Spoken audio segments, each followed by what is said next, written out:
हमारे channel life changing stories में आपका बहुत बहुत स्वागत है।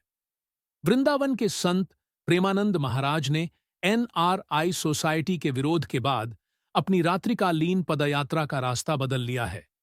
अब वे आश्रम के पास ही भक्तों को दर्शन देते हैं। लेकिन इस विरोध से पहले ही प्रेमानंद महाराज जानते थे कि लोग इस यात्रा का विरोध करेंगे। वृंदावन के प्रसिद्ध संत प्रेमानंद महाराज जी की रात्रिकालीन पदयात्रा पर हुए विरोध के बाद उन्होंने तुरंत अपनी इस पदयात्रा का रास्ता बदल लिया है।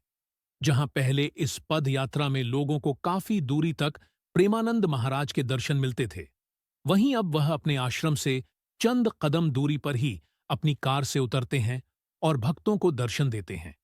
दरअसल वृंदावन की एनआरआई सोसाइटी के कुछ निवासियों ने इस पदयात्रा का विरोध किया था कि रात भर ढोल नगाड़ों की आवाज आती है और उनकी बिल्डिंग के बाहर भीड़ लगी रहती है। लेकिन इस सारे विरोध से काफी समय पहले ही प्रेमानंद महाराज इस बात का जिक्र कर चुके थे कि ऐसा होगा कि लोग इस यात्रा का विरोध करेंगे। प्रेमानंद महाराज ने अपनी इस यात्रा के बारे में बात करते हुए कहा था, जब हम अपनी श्रीजी प्रदत्त कुटिया से निकलते हैं तो हमें कुछ पता नहीं होता कि सामने कौन है, आगे क्या होगा, कुछ पक्का नहीं है। ये सब जो हो रहा है वह महारानी जू से हो रहा है। हमने कभी किसी को दीक्षा के लिए या दर्शन के लिए फोन नहीं किया, बल्कि हम तो निषेध ही करते हैं। शांत रहो, रात्रि का समय है। पर अब किस किस को संभालें, रात्रि का समय है। लेकिन जब कोई राधा राधा करता है तो हमारी छाती फूल जाती है। प्रेमानंद महाराज आगे कहते हैं, हमारी स्वामिनी की जय जयकार सुनकर हम फूल जाते हैं। नौजवान जय श्री राधे बोलते हैं। ऐसा लगता है कि क्या दे दूं इनको, पूरी रात्रि जाग कर यहां आए हैं। लेकिन अब चश्मा बदल गया है। अब आपको दिखाई देगा कि बाबा देखो कैसे लोगों को इकट्ठा कर रहा है, अपना प्रचार प्रसार कर रहा है।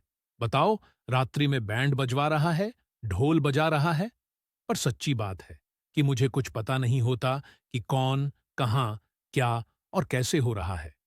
वह आगे कहते हैं कि लोगों को लग रहा है कि फूल रोड में बाबा जी फेंकवा रहे हैं, लेकिन सच ये है कि हमें नहीं पता कि वो फूल फेंकेगा कि कांटा फेंकेगा या ईंट मारेगा।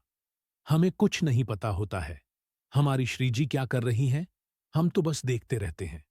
उनका प्रताप हमारे साथ चलता है। आप किसी और प्रलोभन से लोगों को इकट्ठा कर लो। नहीं भाई, ये लोग अलबेली सरकार के लिए आते हैं। अपनी यात्रा पर बात करते हुए प्रेमानंद महाराज ने कहा, जिस दिन हम नहीं थे, हमारा स्वास्थ्य ठीक नहीं था, तो हमें बताया गया कि 50 लोग रो रहे थे। इसीलिए चाहे बुखार हो, कैसी परिस्थिति हो, उनसे छुपाकर हम यात्रा पर निकलते हैं। लेकिन जब हमारा चश्मा जब बदल जाता है तो दृश्य भी बदल जाता है। ये दृश्य का दोष नहीं है, बल्कि अपनी दृष्टि का दोष होता है। प्रेमानंद महाराज राधा रानी के भक्त हैं और वृंदावन से बाहर कभी नहीं जाते। उनके दर्शन और उनके प्रवचन लाखों करोड़ों लोगों को प्रेरित करते हैं।